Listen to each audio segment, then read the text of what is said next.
So umpires, man. So, um, what do you think? What do you think is the number one misunderstanding that coaches and parents have about umpires?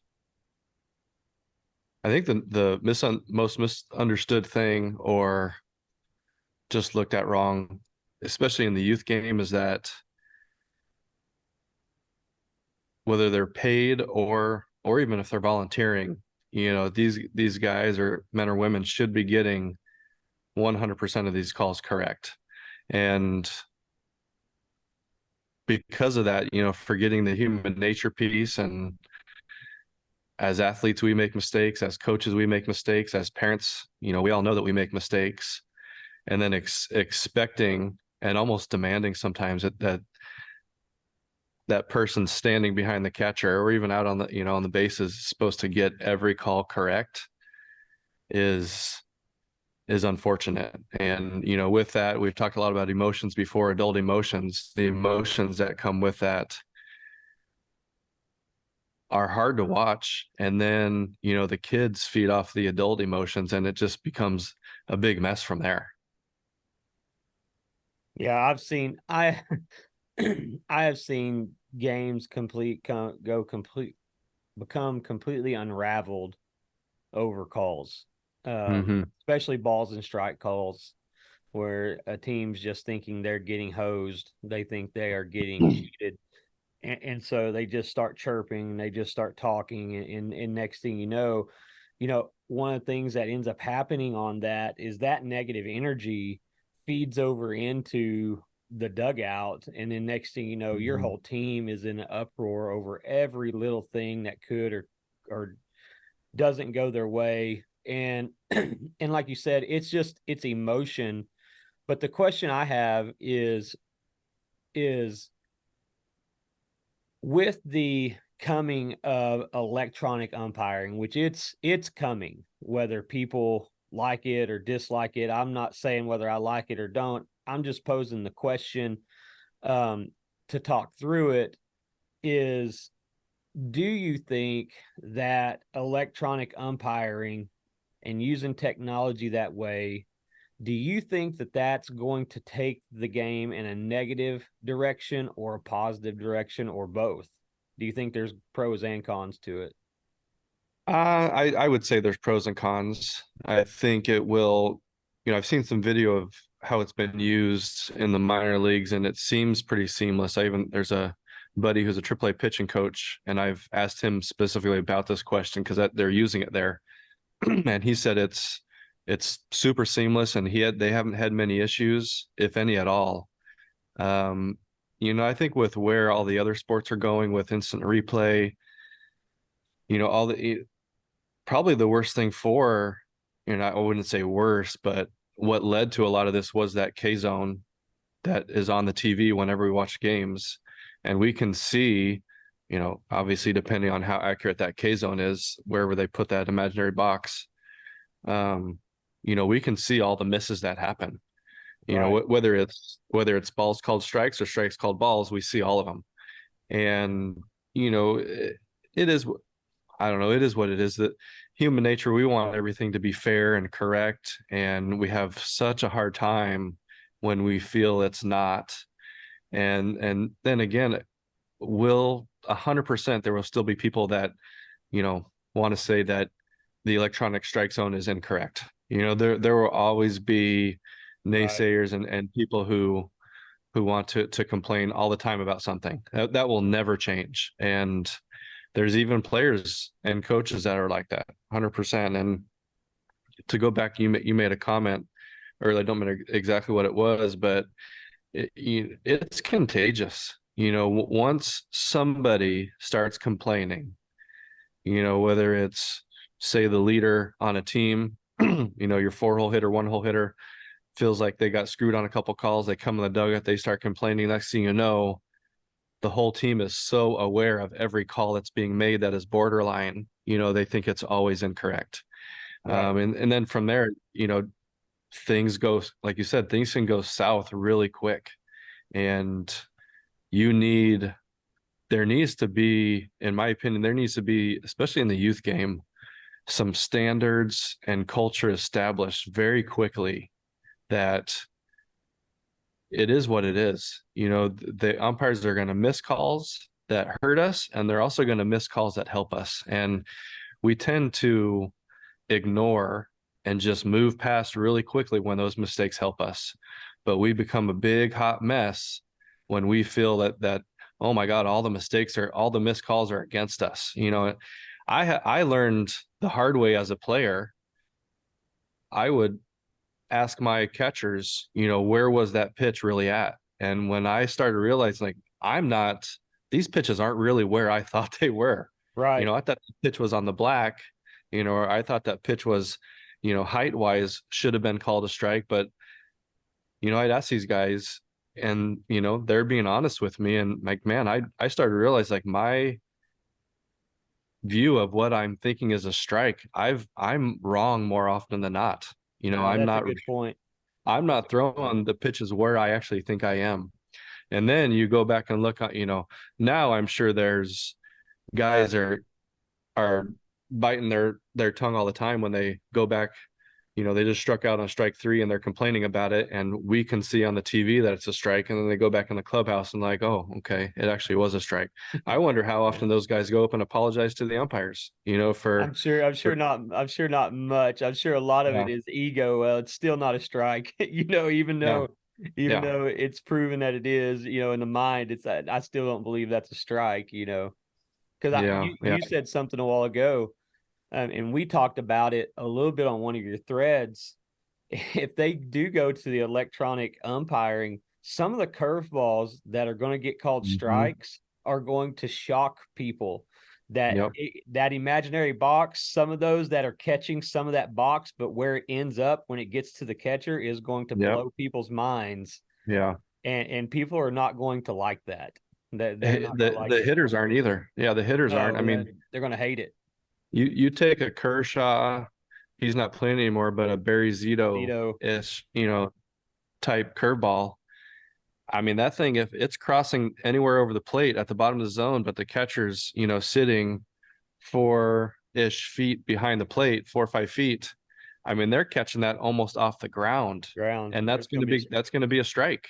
yes, And right. it's going to upset a lot of people. There's no way that's a strike, blah, blah. I'm like, it's not where they catch it, you know, and That's right. unfortunately, a lot of this, you know, we've become so good at pitch presentation, you know, with the catchers that human nature, a lot of these umpires, they make their determination, their quick judgment off of how that catcher receives the ball, you That's know, and right. a lot of that's going to go out the window, at least at the professional level. They'll still need to, you know, I'm sure that we'll see this creep into college ball at some point. If it isn't already there, it might be. But at all the lower levels, you know, there still needs to be attention given to receiving the ball as a catcher. Now, obviously, that's gonna won't be as big of a deal at all, you know, if this makes it into the big league game. But I'd be curious to ask minor league catching coordinators, catching coaches, catchers, what has the electronic zone in the minor league game done to their approach to receiving? Is it just a That's good. Yeah, wash? it's a good question. Have they completely ignored it, you know, or Block the ball if you need to. yeah, or because it's still not guaranteed to make it to the big leagues, is there still focus on it in the minor leagues because it's not in the big leagues yet? You Right. know, it's definitely a big part of the game. But off topic, it's that umpire's job back there isn't as easy as a lot of people think it is, especially people who have never done any umpiring by, you know, any sort. When I would when I would run our instruction league back in Washington, I would always umpire from behind the mound, you know, because often I was the umpire for the whole field. Right. And that view for me as a pitcher, I could see everything. I could see the corners easily. I could see the height on the hitter easily. Right. But even then, from that angle, those borderline calls, they're not easy. They're They're not. not easy. They're at all. You know, and I would, just like we've talked about before, get the parents out there to go and do a practice, and try to work on the same things that we want kids to do or perform the same way we want kids to perform, I would challenge every parent and coach and even player to go out there and try to be an umpire. Right. I think that a lot of people would shut their mouth pretty quickly and stop the complaining that happens because it's It's man, fast. It's balls and strikes, especially, man. It's so yeah. fast, and this is one of the things that all of the all of the really good umpires I was ever around, they were actually slower in their strike and ball calling than they were quickly. Meaning Hmm. that it Yeah. was almost like they stood up, took a minute, took thought about it, and then made their call, whether that was ball or strike. It was the ones I had ball, strike, and umpires settling themselves down, slowing the game down. They have to slow the game down just like a player does, to be good, Hmm. and because it's so fast, Yeah. and that is, Yep. you're just talking about the K zone box. I think that alone has tightened up a lot of balls and strikes over the years, because if you go back to when you played mid 90s, to before that Mhm. too, but stay specifically mid Yep. 95 to 2005. Do you remember Levon Hernandez striking out 15 or Yep. 17 or whatever? Some of those balls were like 7, 8 inches off the plate, and he was just Yeah. they were Yep. just they were just banging them, man, one after another. And I think the K zone made, you're just talking about how some pitchers, some calls go our way, some calls don't. But if you're getting two balls off the plate, off the black for a strike, I mean, that's going in your favor. And Hmm. and I think you don't see that as much anymore, where pitchers can just sit there and get that strike called over and over and over anymore. And I think that is because of the K zone. And I don't know if it's I wouldn't want to be in this position, but now I don't know if you've seen it, but I've seen a few where they have basically a stat line for these officials that they're throwing out Hmm. on social media. How many balls he missed, how Yep. many calls they missed. He was at 97%. Yep. That would be miserable to have to, Yeah. like, because at the end of the day, like you said, it's a tough deal. And if you have borderline, when you get into professional pitchers, there's probably more borderline pitches with them than there is Mhm. anybody else at the highest level, because they're living on those corners. They're living right on those edges. And so you're having to make really difficult ball and strike calls pitch after pitch, because they're living on the edges. And so I Yeah. it would be it would be I wouldn't want that job. I wouldn't want that kind of scrutiny. And have you talked to any umpires of what they believe, do they like the idea of the electronic strikes? I haven't. I I don't know any personally that are still at that level. Um, but I'm gonna go back real quick on something you mentioned about borderline calls. And this was a lesson that I had to learn as a player. And it's really hard for people to swallow this reality. If a pitcher is all over the place, I mean, and when I say all over the place, if the target's here and they're missing by feet, right? They're Right. missing their target by feet, not inches. And the umpire's having to track, bigger eye movements, bigger, head movements to track these pitches. Those borderline calls, like pitchers here, pitchers here, pitchers there, then all of a sudden, bam, he's on the corner, right? Yeah, you're It not going is to get that re call probably. it is really hard for those umpires to focus on the zone when our misses are so big. Yep. Okay. So you're going to see those pitchers that have such big misses, you're going to see them not have as many of those borderline pitches called correctly compared to the pitcher that is around the zone more. And that umpire, a guy is throwing 65+% strikes, you know, those guys are going to get more of the borderline calls, period. That's human nature. That's the way it is. If somebody doesn't believe me, get your butt back there and go umpire, right? And see how Right. hard it is to track pitches in the dirt, pitches, at the bat. I mean, it's really hard, and those borderline pitches are not going to be called as much as maybe they should be. Honestly, 100%. Some of those pitches are going to be more of those borderlines are going to be missed with the erratic throwers than they are the controlled pitchers, and that is again another thing in the youth and amateur world. Strike percentages aren't very high, misses are pretty big, and that's all going to boil down to, you're going to end up seeing less of those borderline pitches called. Again, really hard for people to swallow, right? It's Yep. like, man, he's trying so hard. They're out there, they're trying to throw strikes, give them the benefit of the doubt. Well, again, go back there and do it yourself. It's not as easy as you think it is, Yep. especially with a young catcher in front of you who isn't a very good receiver.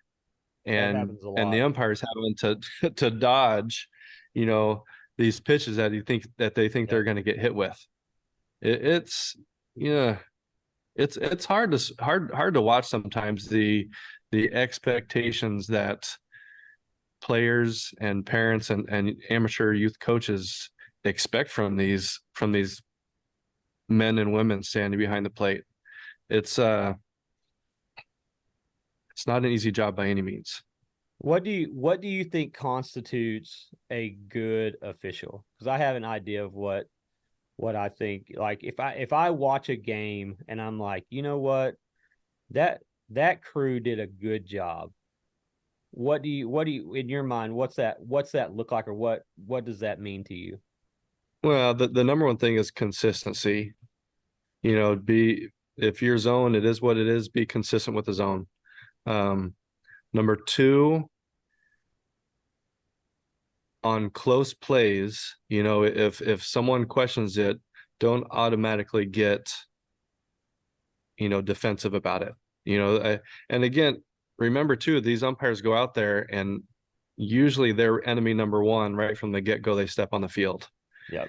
So they're automatically they have their guard up. They have their guard up, especially in this generation of, you know, people seem to treat the umpires with a little bit less respect than they did back in the day. Now, don't get me wrong, there's some amazing videos out there of big league managers how they You're right. go at it with umpires.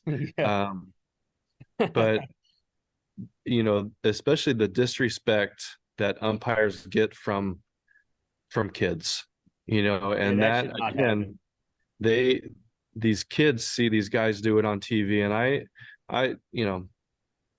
honestly, you would hope that these grown men, professional athletes, professional ball players would understand that part of just life, but Right. they're up there competing, and it's become more and more prevalent how these guys turn around and question everything, the looks on their face, the barking at umpires, Yeah. and now with the internet and TV, and these kids see more of it, and you get 10-year-olds that are turning around and making comments to grown men umpires. Yeah, you that know should i never happen. I would as a coach, there's gonna if I'm coaching kids that age, I mean, to be honest, even if they're high schoolers, like, if you're going to ask anything, you're going to ask about where the zone is. Don't turn around and start making comments. Right. Too much of it is allowed. The disrespect that is allowed and encouraged, and you know the example that the adults are giving to the kids in this manner, it's not right. And Yeah. again, the internet, I think, is making all that worse. Yeah. There's a Social media. there's a proper way to converse with umpires as a Sure, player. I absolutely. remember, it didn't happen as much in high school, but in college, you especially when you get into where you're 21, 22, 23 years old, you're a little bit more apt to talk and to have a relationship with these adults who are umpiring your game. And so, I would ask if especially if I was in the box, I'd be like, hey, is that the bottom of the zone? But I never turned around and looked at them. I never, Yeah. my face never turned to look at the official like I was addressing. I could talk to them without ever letting anybody else know besides the catcher I was talking to them. And Mm-hmm. there's a proper way to be able to converse with these officials where they don't feel like you're showing them up or trying to make a scene, and you can still get the information or communicate what you want to communicate to them. I had Yeah. an incident in the conference tournament. In college, we were playing Redlands out of El Reno, Oklahoma, and they had a catcher named Dallas Stockton. We had graduated. I don't remember where he might have went to Lakiva Sickles, is where he went to high school, I think. But he was catching, and I don't know what I still don't know what happened the inning before, but he had hit, and so we come back in. I'm the leadoff hitter. I'm leading off the next inning, and I walk up there, and I notice it's a tense situation between the catcher and the home plate official. And so I get up there and I'm about to step in the box. Well, the official calls time, walks around in front of the plate, bends over and starts sweeping the plate off, but the plate didn't need to be swept off. He was addressing the catcher. And the conversation was not Mm-hmm. cordial at all. It was Yep. not anything I'm going to repeat. And then he says, play ball, walks around. Nobody in the stadium besides us three knew what was being said. And it Yeah. wasn't and the catcher said what he needed to say, the official said what he needed to say, but nobody, it wasn't a big to do. There wasn't a bunch of yelling. Everybody communicated. And I'm not saying that catcher hat should have said anything to him. What I'm saying was there was a right way to handle that where this didn't escalate into a scene and now people are yelling and people's getting tossed out of the Yep. game. Everybody addressed each other and then the game went on. And nothing else was ever said about it. And there's a proper way as you get older, and I think that is something that players need to understand. There's a proper way you need to address the officials, and how you need to talk about them Mm-hmm. or talk to them. And what back to my question a while ago about what constitutes whether they did a good job. You know, on the flip side of this, I do think it's kind of what you said about officials. Some of them can have a chip on their shoulder, and a lot of that comes from bad experiences and dealing with what they have to deal with in games. But I've also watched officials sometimes make the game about them, and it's like, Yeah. okay, Absolutely. it's like you're part of the game, but in my mind, when an official does a great job is when you really don't even know he's there. Like he has Mm-hmm. he the game has not been about his strike zone or what I'm saying. Like sometimes it gets made into what the officials are doing, and in my mind, when a crew has done a good job, it's like, man, I don't even remember them being on the field. Basically Yeah. and that doesn't mean they got every call right, but it's just the way they handle themselves, the way they go about it, and you see officials kind of make things about themselves, and and that's you deal just like you deal with egos inside of the game, you deal with the ego inside of officials too, and so Yeah. I think when they can back up and realize I'm adding to this game, meaning like the game's not about me, it's about I'm here to make sure that this game can be played as fair as I can make it, as clean as I can make it. And I think for the most part, that is probably what most officials are trying to do. They're not going out there, especially at the lower level. They're not making enough money to try to make it about themselves. High school umpires here in Oklahoma, small school, they're going to make about 55, $60 a game. That's what they're Yeah. making. Yeah. Double Yeah. header, they're going to make 120, $130. So as a player, I had to learn perspective and acknowledging, literally acknowledging and accepting that it is the way it is. That for as many calls that I feel were missed that hurt me, I started like really truly paying attention to how many times those misses helped me, how many times they put me in a better count. Yep. And I started realizing that, I mean, shoot, they keep evening out. There may be a game that I pitch that there's more misses that hurt me by the end of the day, whereas there's other games where more of those misses help me. right? And throughout a season, they're going to even out pretty much. Yeah. And I know that for me, once I excuse me, once I accepted that shoot, this it keeps happening. It is what it is, right? And these misses, even though, now I'm 2-1 instead of 1-2, there were many other times where the opposite happened. I threw a ball Right. and now all of a sudden I find myself in a better count, right?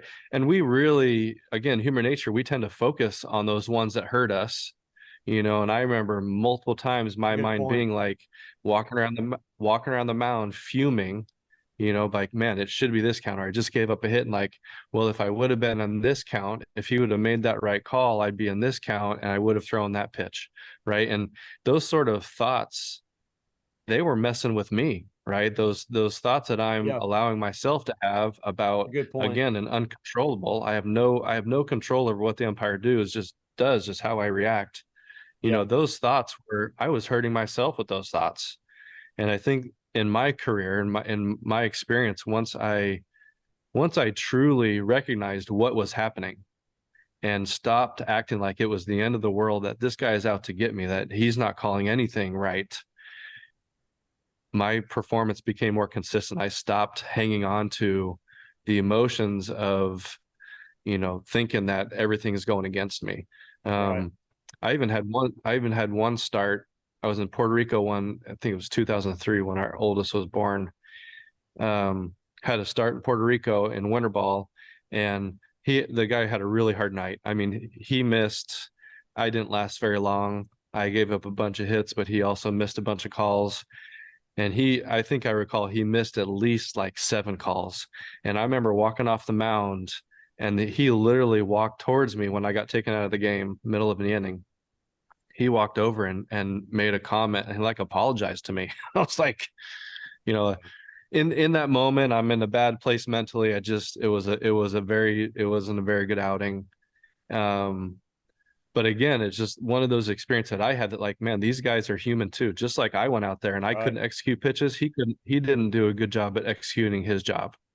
Yeah. And it it is what it is, Yeah. and he had a bad day, I had a bad day. They happened to happen at the same in the same hour of the day, on the Right. same day on the calendar. Yeah. And again, at the end of the day, if I go home and I'm thinking more about what he did and the calls that he missed versus why didn't I execute how I needed to execute, Right. That is exactly my right. mind, I'm not getting any better.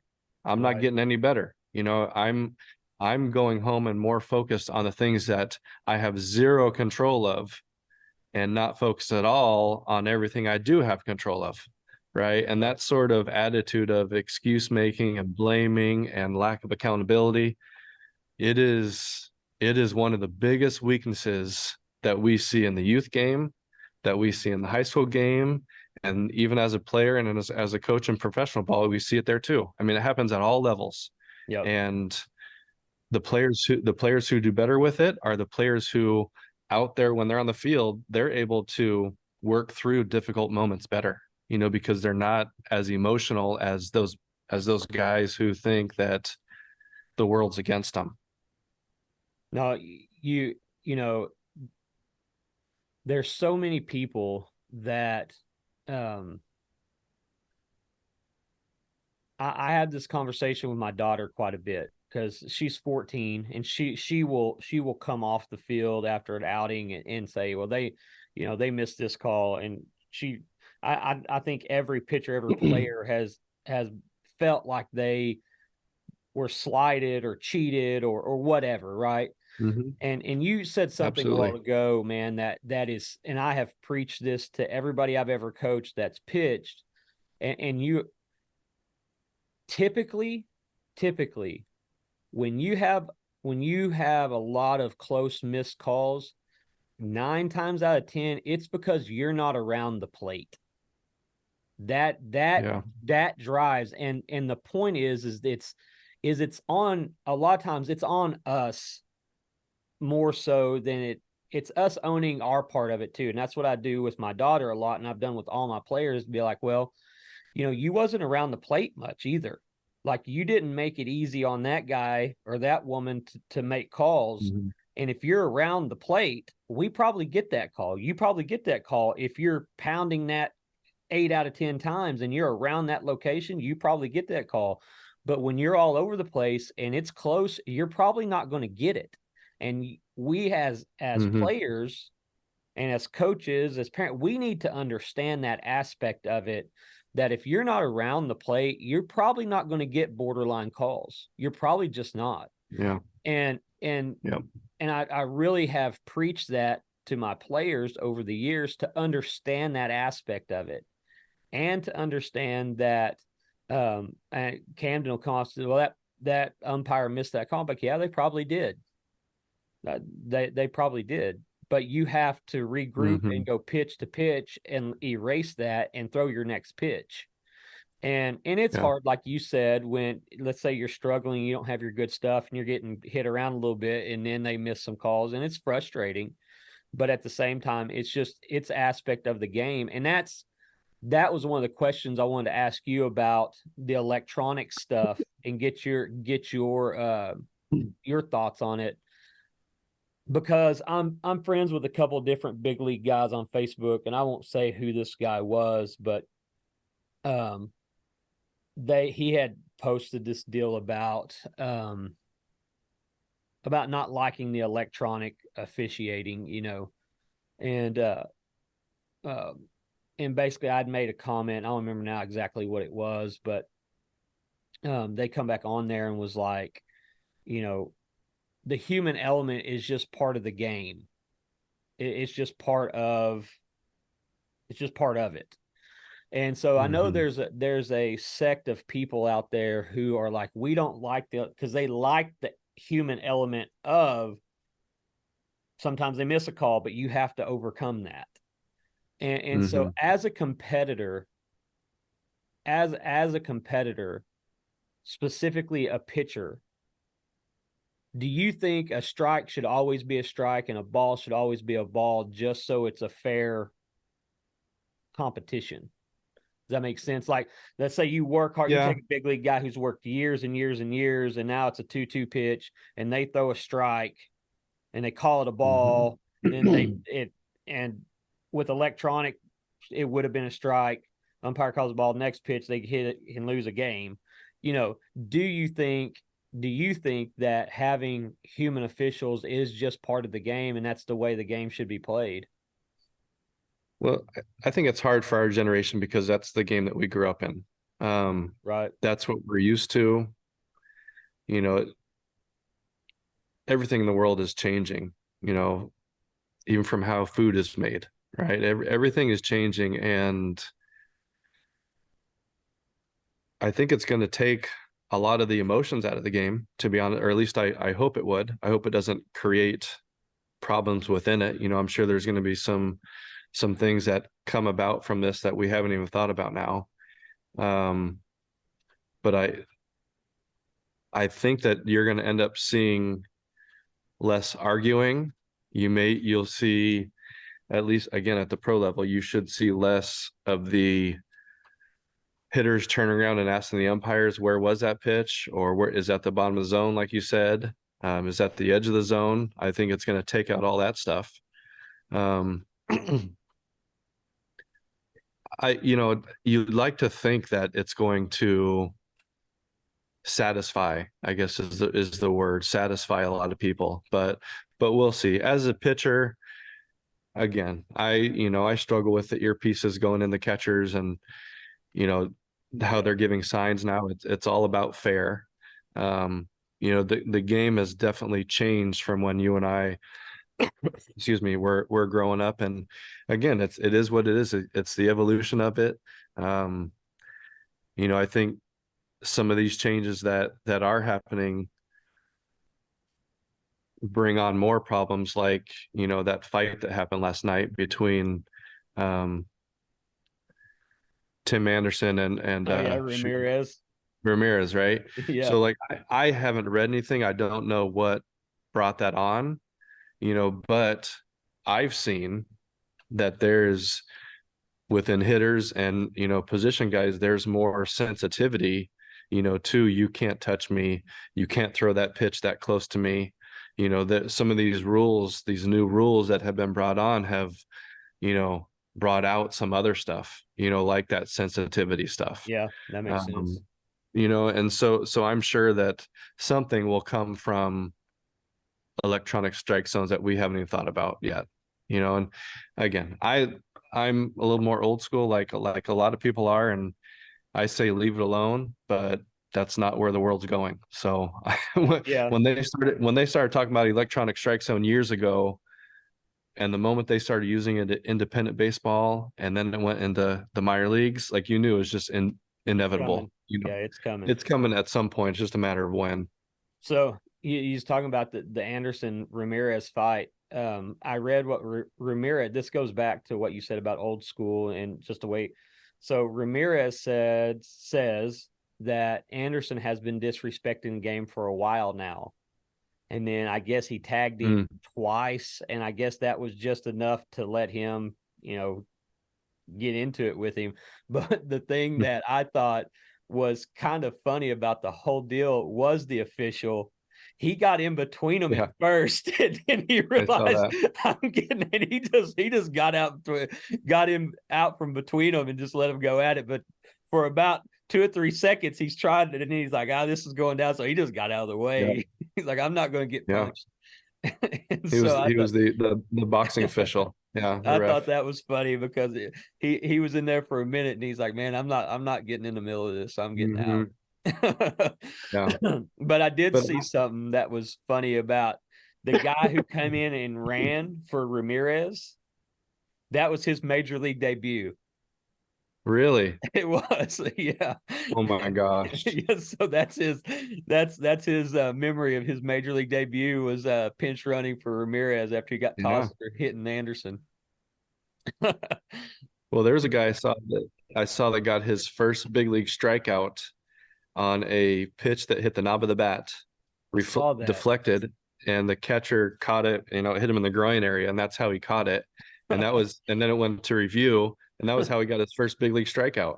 That I thought that was funny. The Yeah. wildest things happen in baseball, man. Like the craziest Hmm. stuff ever. That is Yeah. even stuff like that, man. Like imagine if they didn't have review.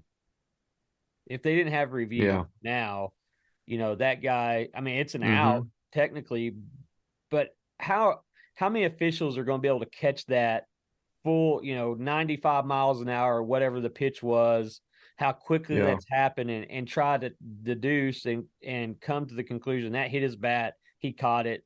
That's a foul tip caught third strike. That's hard, man. Like Yeah. and to think that the human mind and eyes are going to be able to see all that, catch all that. Hmm. I mean, Yeah. that's a lot. That's a lot on I'd, officials to do. I'd be curious to see, since the implementation of review, have there been less manager ejections compared to before? That is a good Because question. before, a lot of the player or coach manager ejections had to do with, just thinking that the umpire made the wrong call. So I just wonder if there's less. I'm sure that somebody somewhere has that information. Yeah, I would think that is something that uh as far as coaches and parents and just fans watching the game, even players too, um, there are still things sometimes that come up in games, and I'm like, I thought this was the rule because that's the way I was taught that the rule was. But when it gets down Mhm. to opening the book, I don't have it right. We got into Mm-mm. that. We got into that this past spring at one of my daughter's games. So she hits this ball out of the yard in a 3-4-1 game. They're getting beat 4-1. She hits this ball. I think she makes it 4-3, like makes it a game, right? Hits this ball out. She rounds third, comes home, and before she gets home, Before she actually touches home plate, her teammate touches her and they call her out. Yep. And Hmm. that the rule is they can't help them around the bases. But them touch, that's just like Yeah. the coach giving them five. That's not a rule. It's not a Yeah. rule. And how many people Yeah. think that is a rule? Like Yep. if it was a rule, they wouldn't touch them in the big leagues when they rounded third base. Yeah. You know what I'm saying? They give them five. Yep. And but how many people? There's so many rules like that that are out that people think they know that are Hmm. not in the book, or they Yeah. are in the book and you don't think they are. There's a lot of that because it's just the way you grew up playing in your little league and how they ran it and how they handled it, and you think that's the way the rule is, and it's not. There's a lot of people who don't understand the rules. Yeah. I left-handed pickoff moves is one that a lot of people don't understand. But one that I recently learned changed from when you and I were playing was a pitcher can turn around and pick off to a an unoccupied base. They So can. if a yeah, this all I didn't know changed that. recently, and I end I ended up having an umpire because I was talking about this a few months back. Um, I don't remember what pickoff move we were talking about. Um, but I know what we know from when we played, but now it says, so say a pitcher is going to do an inside move, or there's a runner on first, nobody on second. That pitcher lifts his leg, and if that runner attempts to steal, that pitcher can turn around, do an inside move, and pick off to second base. Oh wow. So I don't know the exact verbiage. I can't say it right now. I just don't know it. Um, but yeah, the rule book states something that, it's okay to do it now. And I think that just changed within the last year or two. Yeah, And so I think now with that, with the pitch clock, um, or no, not pitch clock, the number of pickoffs. So they can only have like 2 or 3 pickoffs attempts that's right. per batter. Three, I think. So with that, I think this was their way to combat that the runner just stealing because they know the pitcher can't pick off anymore, something. That makes sense. Um, Actually, that does make yeah, sense. yeah. So there's verbiage that says that they can pick off to an unoccupied base if that runner, has shown that they're stealing. And again, it's going to come down to the umpire.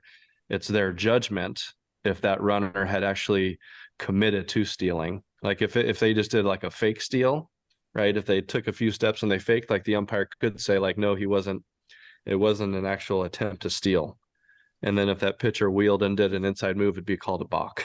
So That's crazy. like, yeah, yeah. So like there are rules that again with all these things that we're changing, they're changing official rules also. So, and I had a back and forth conversation through Messenger with um an amateur, I think a college umpire on this.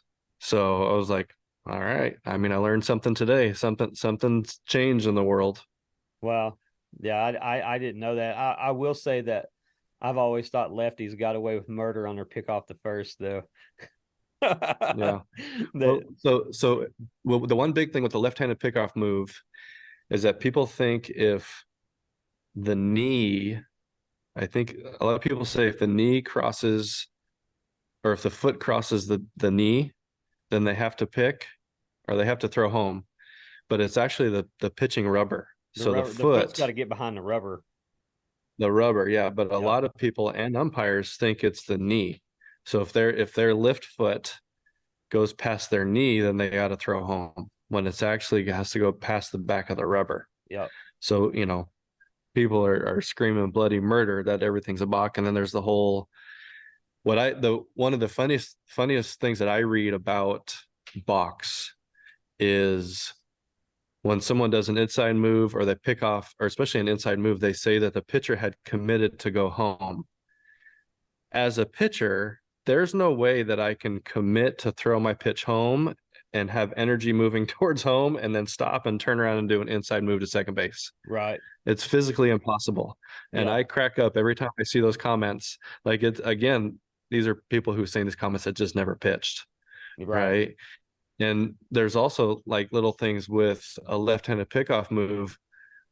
If something is a part of their normal delivery, then it can't be called a balk, right? So like if Right. a left-handed pitcher and Urias, I think that's how you say his name, left-handed pitcher for the Dodgers Dodgers. young Yeah. kid, or at least he was a few years ago. Like when he lifts his leg, his hips start going forward right away, Yep. right? So his normal delivery home Drift is downhill. there's automatic hip drift towards home, right? Right. So like when he lifts to pick to first, there's that drift, right? Which is Yeah. the same thing as when he throws a regular pitch to home, That's why it's right? So then deceptive. you'll see people, yeah, well, but that's his delivery, right? And you'll Right. see people that will say, like, he already committed home, he can't pick. Like, well, that's a part of his normal delivery. So like it is legal, but people will lose their mind over that. And it's just again, Yeah. it's like I just sit there and read this stuff and it's entertaining, to be honest. Yeah. And that The that goes back to the official stuff, man. Like the craziest baseball has the craziest rules of any sport out Oh yeah, there. and there's too many. There's a rule like, do you know if you like hit a ball and it like in the air hits the rubber and bounces off the rubber, it's like a foul ball or something. It's some crazy, I don't know the exact rule, but I haven't heard that one. there's rules in there about the ball like in the air striking the rubber and then flying out Hmm. because it's happened at some point in time. And so they have these rules Wow. that are in there, and because the craziest things happen in baseball, like, Yeah. and the t-ball t-ball, I feel so sorry for like t-ball officials because the weirdest stuff happens because they don't know how to play the game. Yeah. So, and so you're having to constantly go, well, you know, what's the call on that? Because I don't, like, the kid hit the ball and ran to second, It should like, just be out. It you should know, just be out and safe in T-ball. There's I not a know. lot going on. So it is the craziest stuff happens. It's a very hard game to Hmm. call and to think to get they're going to get everything right. Hmm. Um, and let me ask you this: your rapport with the officials over the years, would you say that your interaction with them was way more positive than it was negative? I would say that it was a love-hate relationship, especially early in my career when I was emotionally a mess.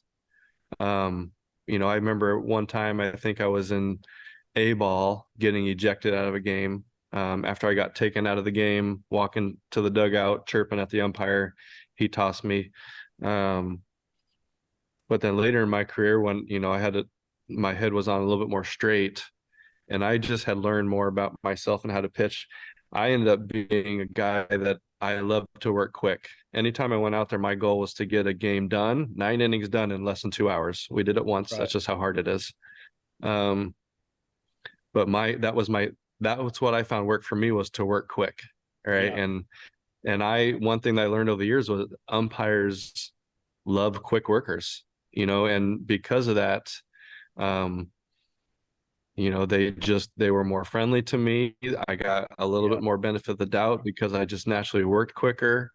That's good. I That's a even good remember point, man. having, yeah, I remember having, uh, you know, in a 4 game series, you have two, three, sometimes, if it's a playoff, you'd have four umpires.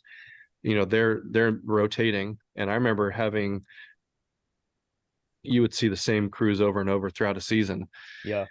and that guy would be out in the field, and at some points, he'd be standing behind the mound, and I remember those guys, just being friendly. And I Yeah. think they were friendly because I didn't give them crap for whatever. It's just Right. I flowed with it, and I would tell them thank you when I was done walking off the mound. um and I work quick, so I think a lot of that stuff, perspective, and just treat them like you would anybody else.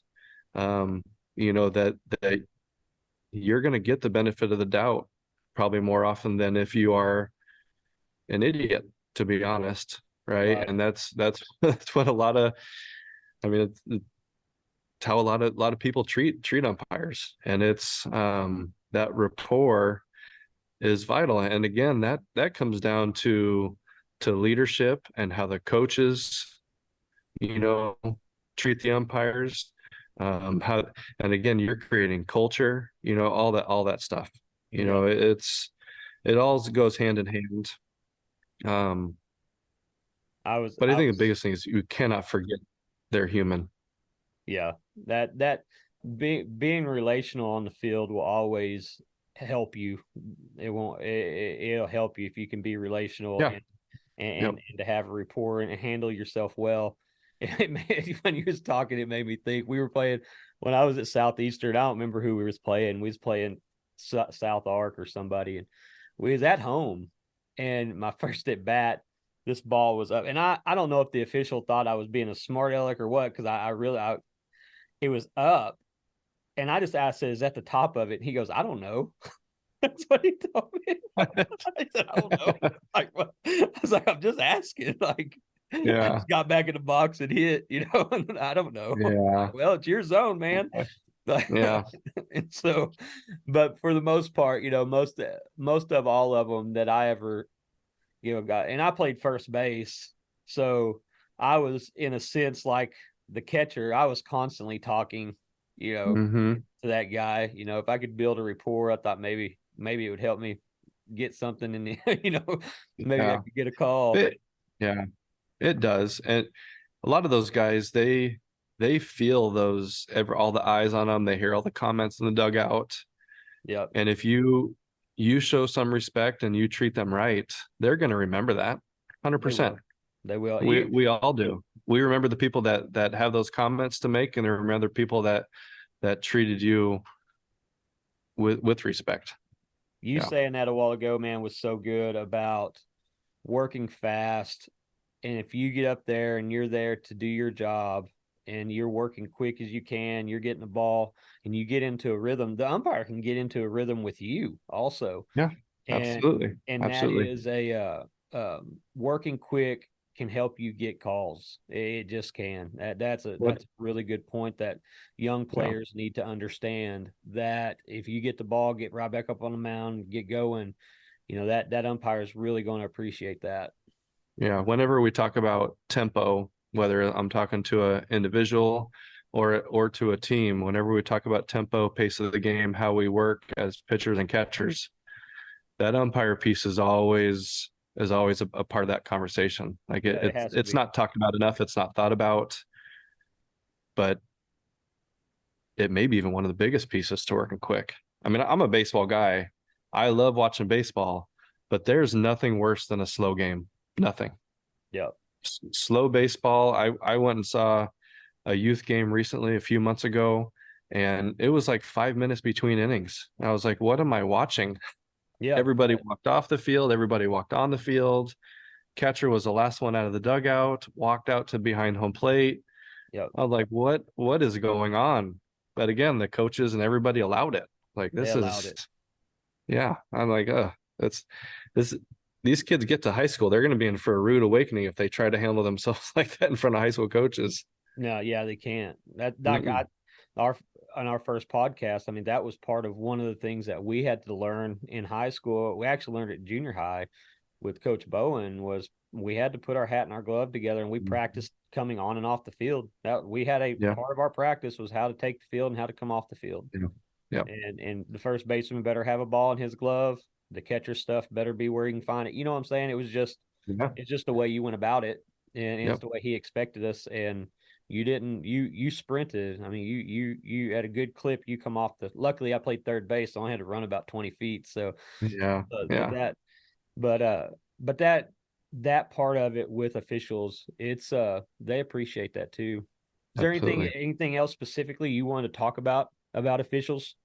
I one thing that I keep thinking about while we're talking is my first year coaching in the Angels organization.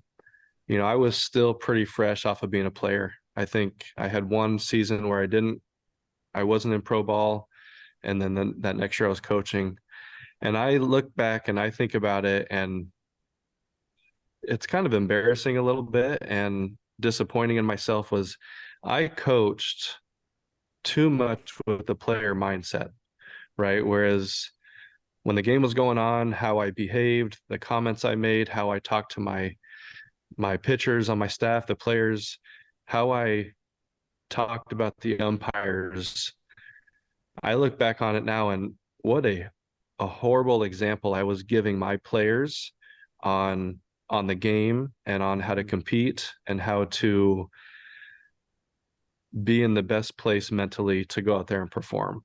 Um, I there was one night I got ejected, right, because of making comments about balls and strikes from the dugout, right? And I remember having coaches when I was at the AA level.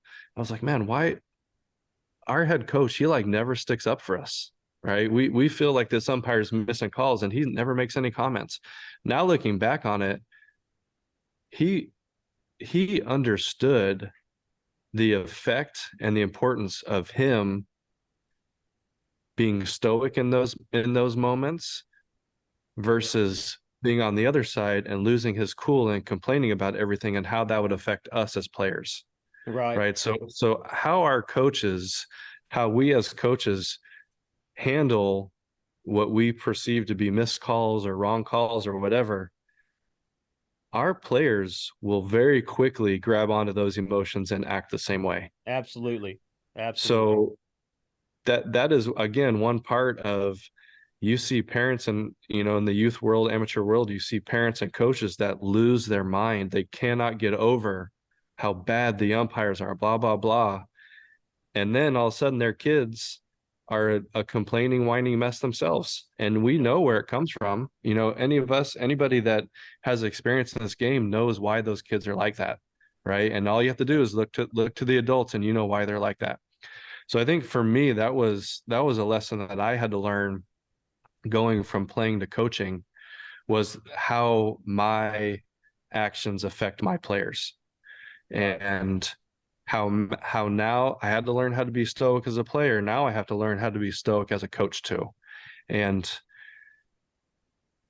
being knowing when to question the umpires versus when to just keep your mouth shut and make sure that the players are ready to go out there and compete um, is way more important than I think many coaches realize. So I think that's You're if we're right. going to finish, yeah, if we're going to finish with anything on this, I would say that for me, more than anything that we've talked about, that example that the adults give the kids on how to handle officiating is more important than anything. That's what they're going to learn and feed off of. That's right. That's right.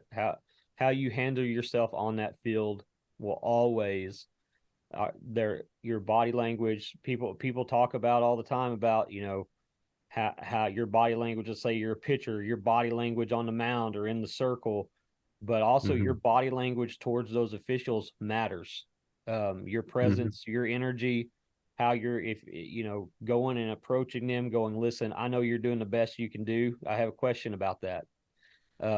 And not going out and being like, you got that wrong, but saying, hey, what about this? I learned that if I'll just go out there and ask them questions and make them go, hey, why did you come to that conclusion, or what do you think about that? Most of the time they have a good logical reason of why they came to the conclusion, even if it's different than what you think.